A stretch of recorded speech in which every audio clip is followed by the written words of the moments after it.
بسم الله الرحمن الرحیم. زما عزتمندو، تاسو به کتلی په نن سبا وخت کې مختلف قسمه خلک په هر قسمه نشه کې مبتلا دي.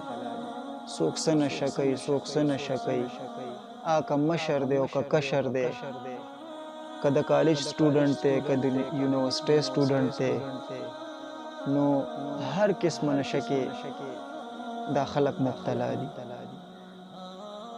نو د دې نه د نجات د پاره زه تاسو ته یو مجربه وظیفه بیانوم چې تاسو هغه کوئ، انشاءالله الله پاک به تاسو د دې نشو نه خلاص کړي، هغه که هر قسمه نشه وي.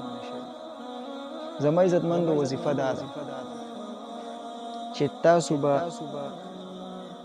درې ځل سوره فاتحه ووایئ،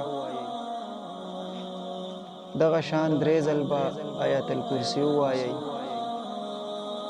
او د دې نه پس په درې ځل 4 قل ووایئ: قل یا ایها الکافرون، قل هو الله احد، قل اعوذ برب الفلق، قل اعوذ برب الناس.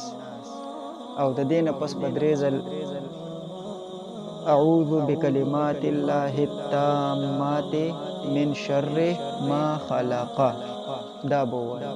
او په آخره کې به درې ځل اهدنا الصراط المستقیم.